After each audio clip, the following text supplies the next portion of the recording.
Welcome to the Authors Podcast with Lisa Newton. Writing a book is a dream for many people, and in today's society, it has become easier and more important than ever. If you are an expert, speaker, coach, or an authority in your field, having a book is the new business card.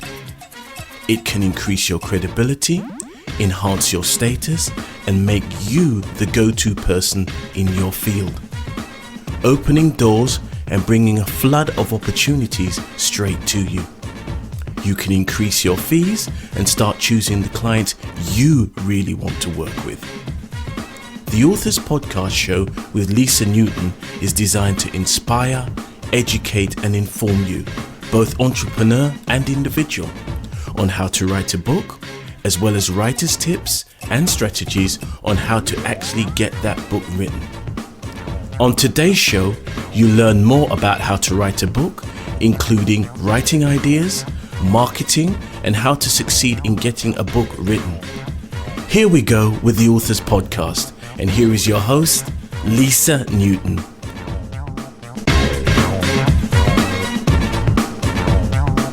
Now on the line, I should have Ebony Gayle.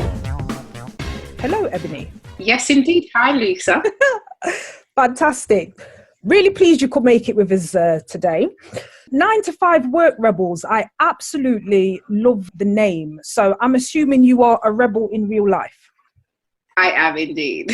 I am indeed. My story, in essence, basically is we do the usual. You go through the social norms of going to school and you're told to go and get a job and be somebody in society. So university, came out kind of bright-eyed, bushy-tailed. Couldn't wait to get into the workforce. But then when I did get into the workforce, I thought, oh, this isn't quite right for me. Slaving away Monday to Friday, 9 to 5, much longer in my profession because I come from the sort of PR and communications background. With the media, you're sort of on a 24-hour call. Mm-hmm. So it's, a lot longer than the average hours. And we do know in today's society that 9 to 5 is hardly 9 to 5 these days. After doing that for a number of years and working my way up, I always had the inkling that I wanted to work for myself. And I wanted to try and find a way that kind of worked for me and my life and the life I was trying to create for myself. So coming out of the workforce for me was important, but in a sense that I wanted to be able to work in a way that was conducive to how it was a happy lifestyle for myself and my family. Because working full time, like I said, it's quite a lot. It's quite taxing. It's quite restrictive. Being a mum, I was trying to juggle taking my daughter to school and work and traveling for work and then going to school plays and trying to juggle that all. And then the weekend comes and it flashes by. And I thought to myself, there must be an alternative way of doing this where you can live a happy life. I don't believe that we're created to just be born and just live to pay the bills. I feel like there's life, we're meant to have fun and we're meant to make it work for ourselves. So I started to etch away a plan of how I was going to do that. And consulting presented a great way for me to do that. And that helped me to escape the 9 to 5, which is why I'm so sort of bang on about escaping the 9 to 5, because I do feel like there are other ways for us to do this. And it's just that we've been socialized to just work in this way and follow this model. But there are people who work hours that fit them. Some people work in the evening because therefore they can spend time with their families during the daytime. I think it's about what works best for you as an individual. And so 9 to 5 Work Rebels was kind of born on the back of my book, which was published April in 2018.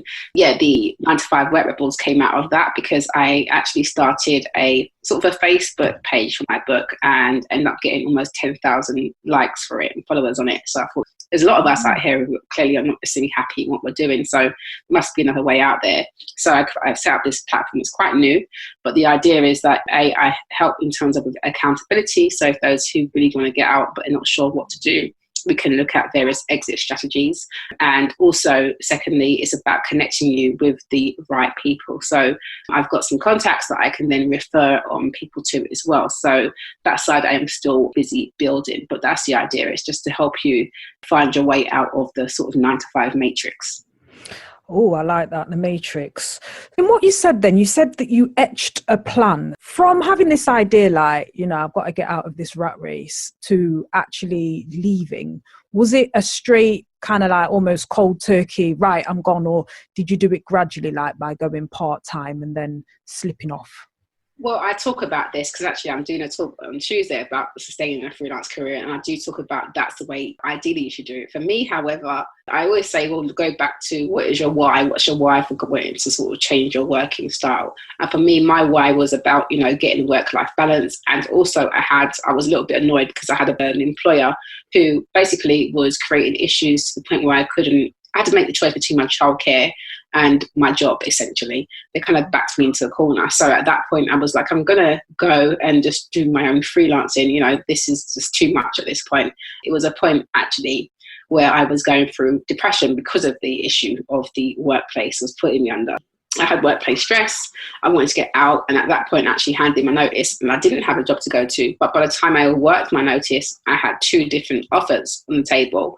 And one was a permanent offer and one was a contract. So I thought actually the contract would be the great start to my kind of freelance career. So I took on the contract and went on with that.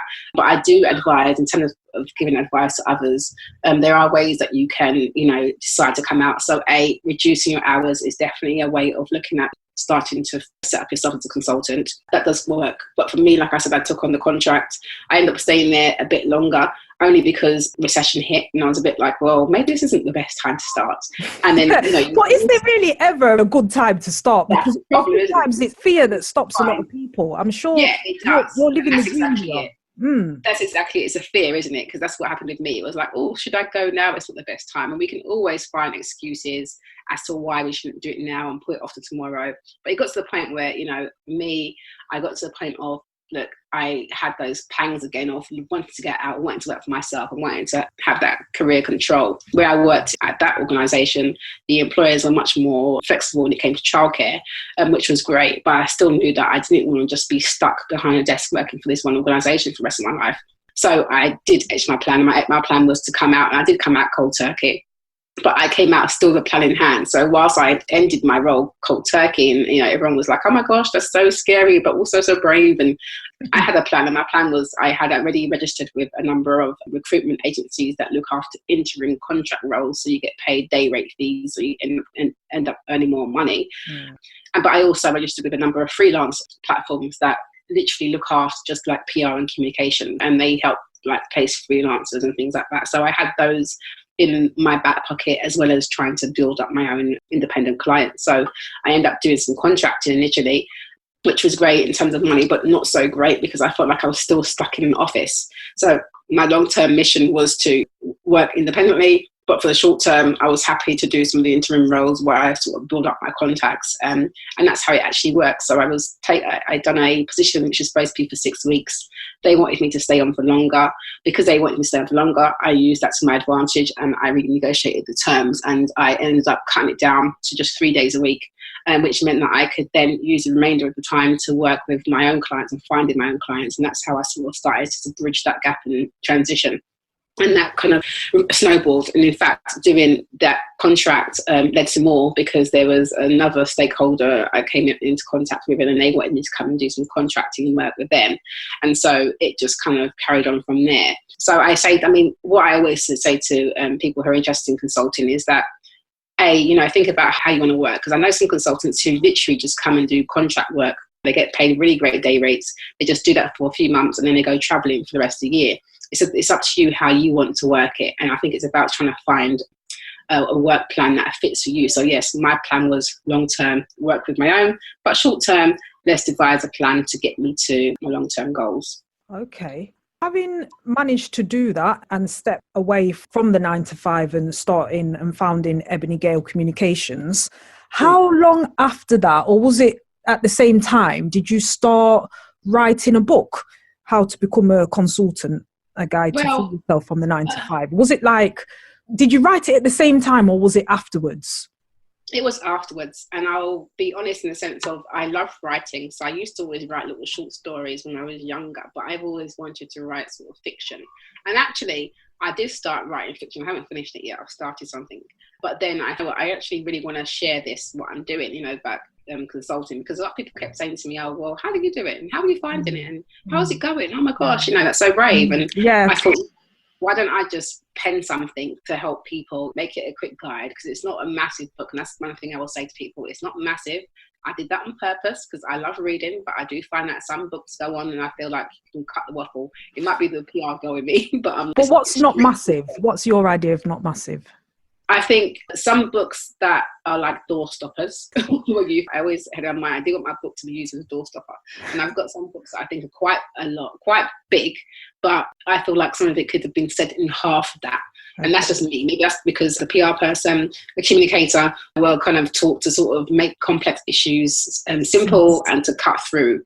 Yeah, a lot of the fat, basically. So that's where my mindset came from that. But in terms of writing the book, so yeah, I wanted to write it to inspire others and to share that, you know, you can also be doing that, which is why I made it more generic in the sense of how to become a consultant, a guide to free yourself from 9 to 5, rather than saying how to become a PR consultant or how to become a beauty consultant. I wanted people to realise that consultants do work in a variety of fields and you can literally consult in any field. But it's just about making sure you've got the right expertise and how you can go about doing that and how you can go about setting up.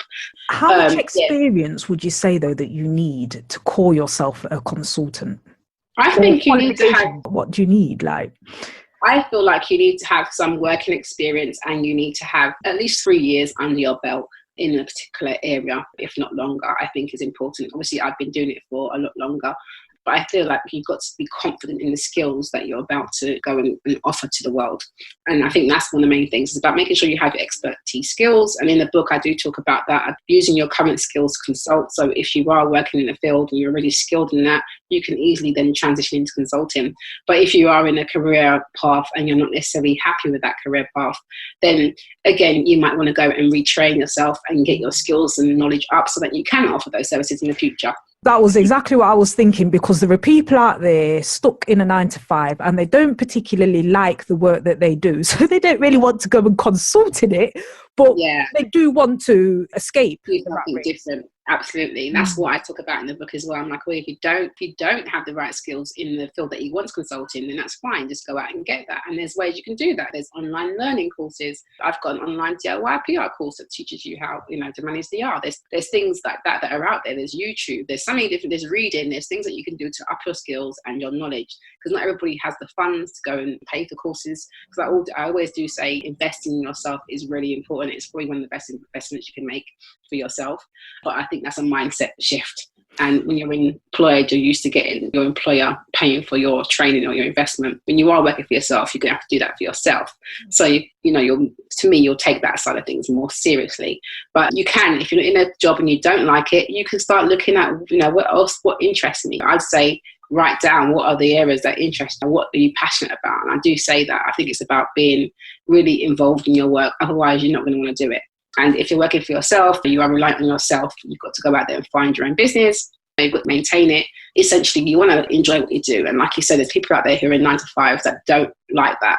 But consulting isn't the only thing. This is why I created 9 to 5 work rebels, because consulting is one thing that allows you to kind of step outside of 9 to 5, where you can dip your toe in as you want to, depending on what kind of consulting you do. So, for example, a business management consultant will find themselves going in the office more than they are out of it, potentially, because they're going in to brief clients, but they can still work on their own terms. But on 9 to 5 work rebels, I also talk about setting up an online business, because obviously an online business means you can work from anywhere. So there's lots of different models to freeing yourself, but it's about finding the right one that fits for you. And obviously being a bit patient in it, because, just because you decide to do it doesn't mean it's going to start working immediately. You've got to be patient and you've got to feel the fear and do it anyway. There you have it. Some good advice there in terms of retraining and thinking about what it is that you want to do and ways in which you can find that information. You were listening to the Authors Podcast with me, your host, Lisa Newton. You can email me, lisa@lisanewton.co.uk. And remember, we have the Inner Circle, which is for writers just like you, and you can join us at writeabook.net.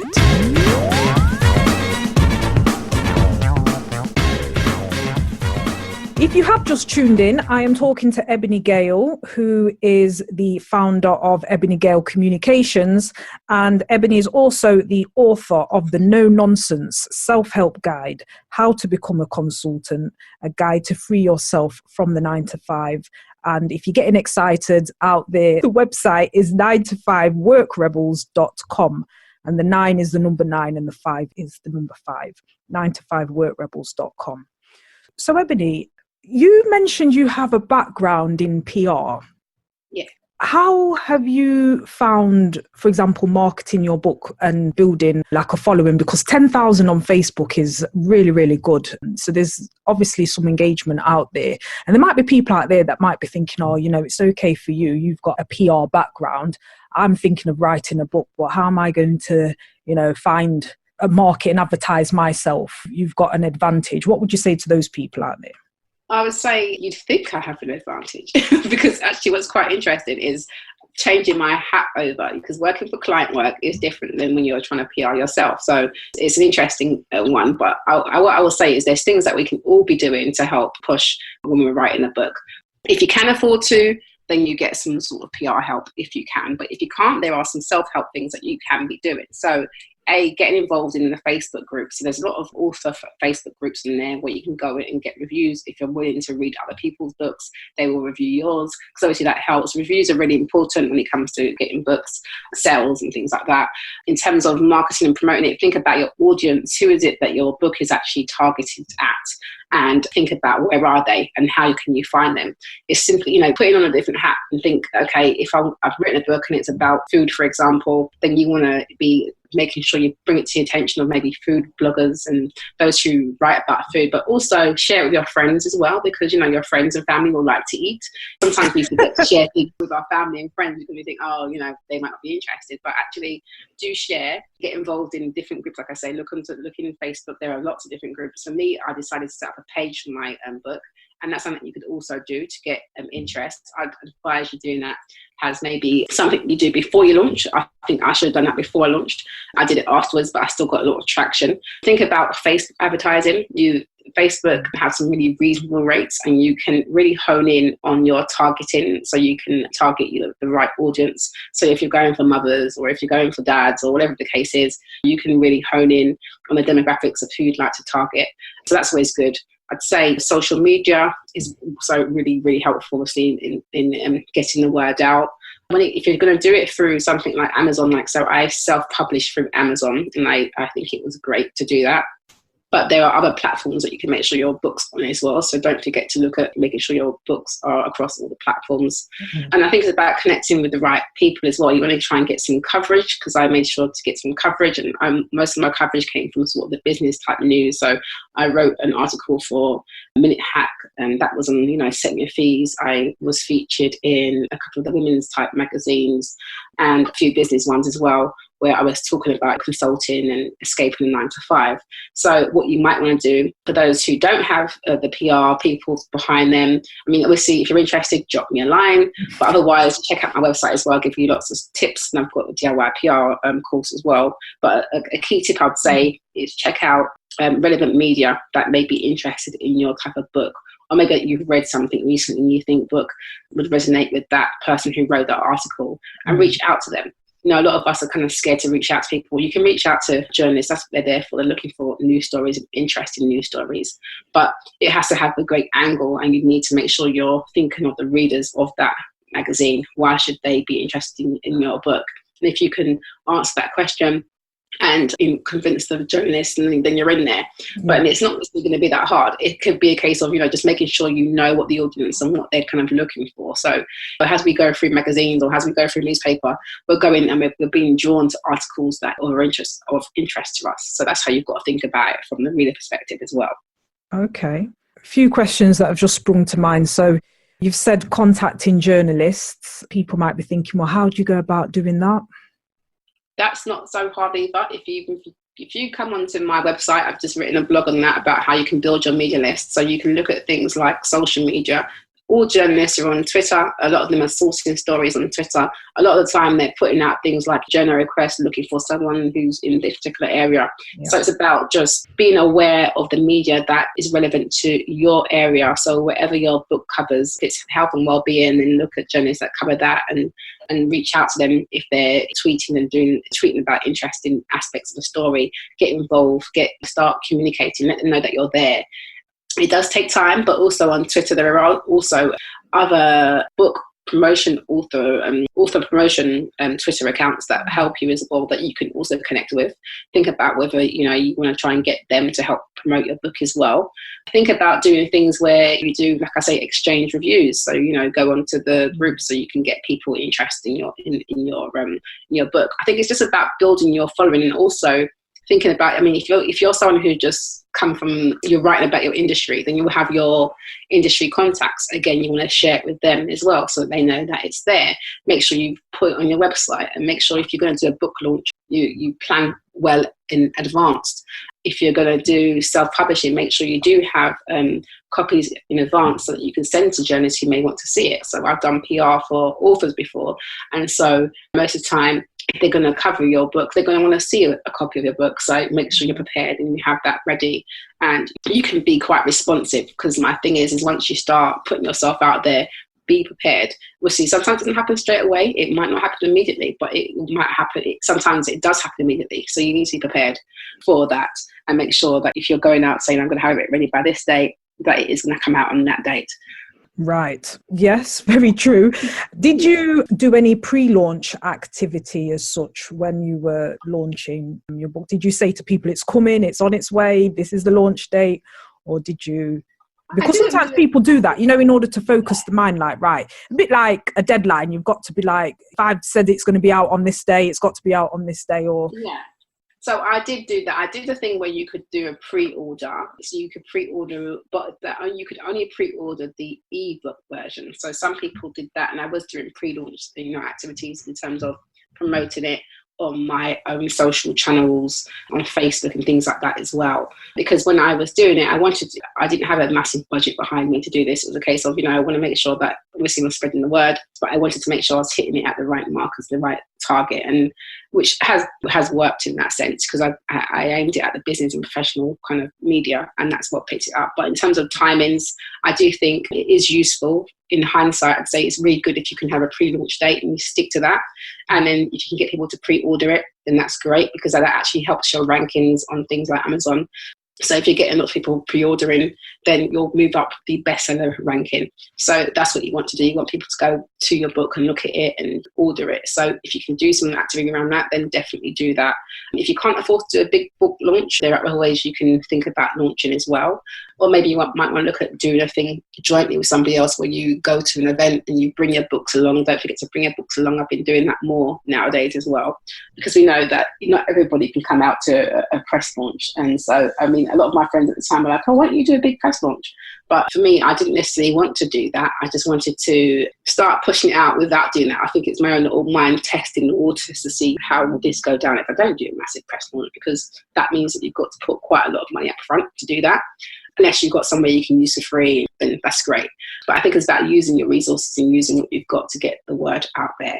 And it is possible to do that. And friends sharing things. Look how many things go viral. Look how many videos you watch because someone sent a video across. And, I think there's nothing wrong with even doing a viral video of yourself, sending it to friends and helping that go around as well. Because we send around a lot of nonsense. So let's get people some good things. Very true.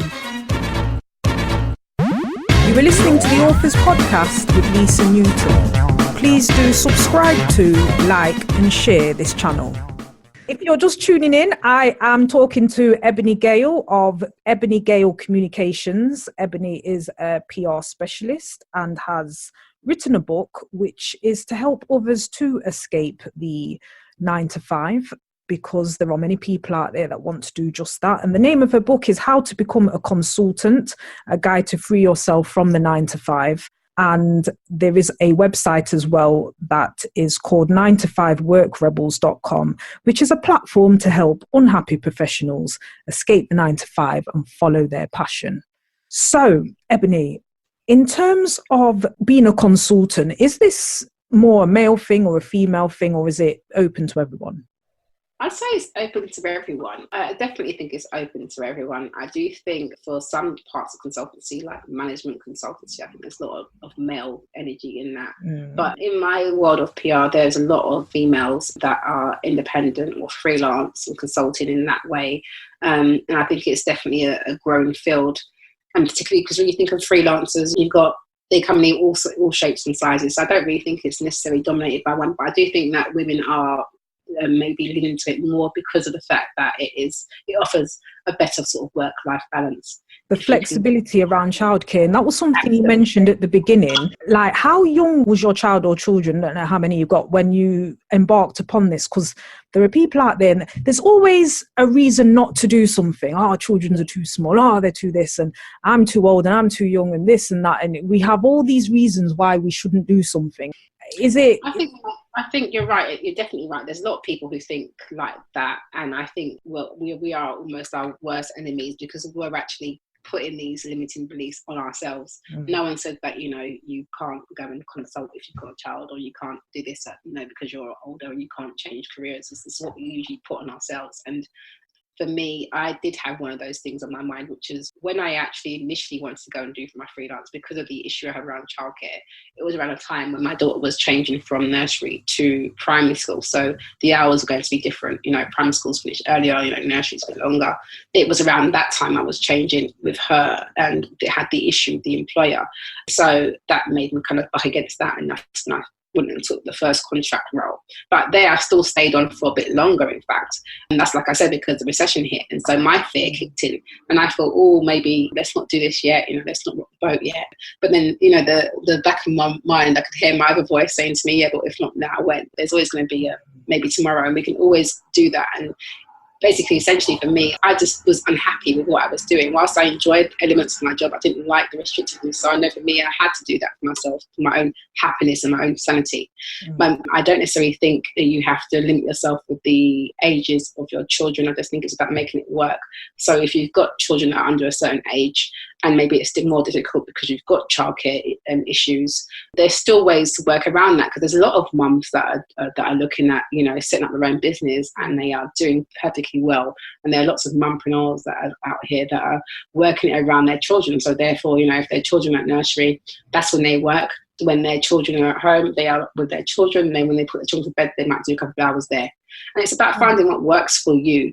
And I think, and actually letting go of those limiting beliefs, because it's just you putting these things in your mind. It's not anybody else. Sometimes we are telling ourselves stories and making things up in our mind. And actually, we need to stop and have a moment and say, well, I can do it if I really want to. And if it's going to make me a happier person, let's make sure I do it. Absolutely.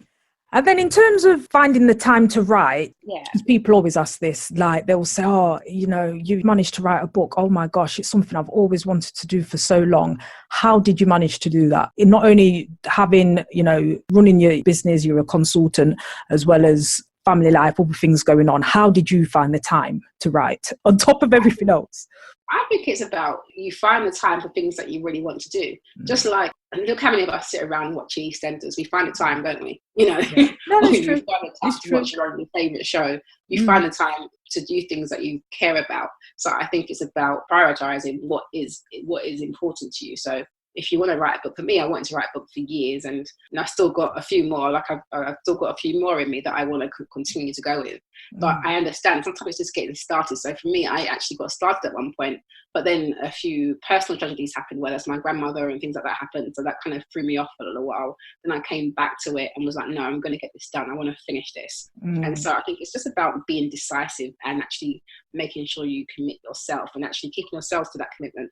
Because just like you would have to do something at work, sometimes when it comes to us and set our own commitments, we kind of let ourselves down. We might say, oh, we're going to go to the gym this year, and then, it doesn't happen because we let it's down to you. And I think, like I said, if you're really going to do something, you'll find a way to get it. Just like my daughter, when she wants something, she finds a way to try and, I feel like we can. If we really want to do something, we can make it. Okay, excellent. Thank you very much, Ebony, for your time and for those wise words of wisdom. It's given us all a lot to think about. Some really good advice there, PR-wise. For the listeners out there, how can they get in touch with you? Give us your handles, your Twitter handles, your Facebook account, etc. Well, thanks for having me firstly, Lisa. That's been great. I'm happy to come onto your author's podcast. I do listen to your show and I think it's great. And you can contact me. You can visit my website, which is Ebony Gayle, which is a Gayle, Communications.com. My Twitter is at Ebony Gayle PR, and my Instagram is also at Ebony Gayle PR. And for the 9 to 5 Work Rebels, it's 9 as in number 9, 2TO5 workrebels.com, and that's 9 to 5 Work Rebels is also on Instagram as well, and you can join it on the Facebook page as well. If you just put /9 to 5 Work Rebels, you'll find our page on there as well. And I've also got a DIY PR services page on Facebook as well, so you can join the community and post questions if you've got any PR related questions. I can help you on there. So what is the do-it-yourself, the DIY PR services? Tell us a little bit about that. Well, that's more aimed, well, what it is because, like I said, I've worked in PR for a number of years, and being independent, I find that I come across quite a lot of startups. They've got some really great ideas and some small businesses, but they don't always have the funding to put in like real big marketing and PR effort. But obviously they still want to make sure they can share their vision with the world. So for me, I wanted to try and plug that gap. So I curated a online course, so you can do it at your own pace. And it's called DIY PR, how to get media coverage for your business. And you can get it within 30 days. And I'm literally just taking you through the processes that myself and others who are in the PR industry and what we do to secure coverage. So we talk about finding your USP, what is really uniquely different about you, and putting that towards the media. But also I take them through the stages of what is PR, what is good and what's good and bad PR, and how you can find your own USP. Take you through the steps of what a quality press release looks like. I take you through the steps of how you pitch to the media, and I include some pitching templates.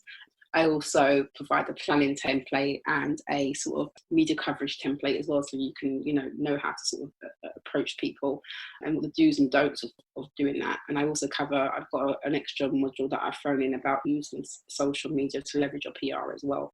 So that's all an online training course that's aimed at small businesses and startups and those that don't necessarily have the funds, but still deserve to be able to share their business with the world, essentially. And just in terms of social media, final question here, just if you have a book, do you have a preferred social media channel? So do you think, you've got to be on Twitter, or no, it's all about Instagram, or is it a mixture of everything? Or do you have maybe a preference or something that you think, as an author, this is a particularly good platform social media wise? I think as an author, I think it's important to be across the three of those, actually. I do think Insta, because it's more visual, and obviously that works in terms of you showing what the book looks like. But I feel like Facebook is really important. And I feel like Facebook, you can actually start to build your own little tribe and your community there. And you can engage a lot more on Facebook as well. So I think don't ignore that, and don't ignore the actual existing groups. There's a lot of existing groups that are out there that are aimed at authors and those who have great interest in particular types of books. So it's about also getting involved in those communities as well. So I think it's about taking what's relevant, because even with businesses, they say, should I be on every single social? I don't think you have to be on every single social platform. I think you have to go on what's right for you and what you can manage and maintain, because there's no point having a page there and you're not doing anything with it. You want to have engagement. So if it does mean that you find that you've got your own little community growing nicely in Facebook, then stay there and cultivate it. You can still start to build your Instagram, but if you're worried about time, then maybe focus on one to start with and then grow it. Twitter, I think, is an interesting one. I would say, yes, it was good in terms of some of the retweets and things like that, but I think it's more about doing things like, your Facebook, and also look at video. That's something that I didn't do as much, but I have got a YouTube channel now, which is 9 to 5 Work Rebels. So look at doing things like on video as well. If you're like a serial author, you're always writing, then that's a great way to get out and speak to your audience as well. Set up a YouTube channel and maybe review books, and then also maybe throw your own book in there as well. There's other ways of reaching new audiences. And remember, social media, what I like about it is the fact that obviously it is worldwide. And you can therefore interact with people all across the world. Like I've done a podcast interview, for example, with a Canadian radio station and podcaster, because they heard about my book and I did some stuff over there. And that's the power of social. And not only that, but the topic that you're talking about, becoming a consultant, is something that is global. It's the same principles that apply, and people across the world want to escape this 9 to 5. Absolutely. Absolutely. There's a lot of us out here. Okay, just for those of you that maybe didn't catch it, so Ebony's Instagram is Ebony Gayle PR, and Gayle is Gayle. So you can find Ebony on Instagram and also on Facebook. So the website for the Facebook, address is www.facebook.com/9to5workrebels. It's the number 9 and the number 5. And if you want to email Ebony, who's a fountain of knowledge, it's info@ebonygaylecommunications.com. Okay, so thank you very much, Ebony, for being the guest. I think that you've just got so many ideas, and you speak really quickly as well, but it's been like a lot of really good advice out there, because people often struggle, particularly with PR and how to promote themselves, but you've got some really good advice, some solid sound advice for that. So thank you very much for sharing. Happy to help out. And thank you so much for having me. And for you budding authors, just go for it, okay? Start writing down your chapter headings, start planning out, your book, and get going. We're all out here waiting to read about what you have to offer. Excellent. Okay. So thank you very much, listeners. I hope you're feeling inspired and energized. And, as Ebony said, even if you do start your book and then, things can happen, the personal tragedies, whatever might get in the way at the time, don't just put it on the back burner and leave it there. You can return to it and actually get something finished. So don't be put off by bumps in the road. You have to keep on with the writing and keep on going with it. That's writing for you. That's the author's life. So I thank you all for tuning in to another episode of the Authors Podcast with me, your host, Lisa Newton. Hope that was very useful, and I will see you again on the next episode. You have been listening to the Authors Podcast with Lisa Newton, sponsored by Boogles Limited. Tweet the show at Boogles_books, spelled BOOGLEZ_books. You can also contact your host via the email address lisa@lisanewton.co.uk. And if you want to join our authors community, join the inner circle at www.writeabook.net. You have just been listening to the Authors Podcast with Lisa Newton. See you next time.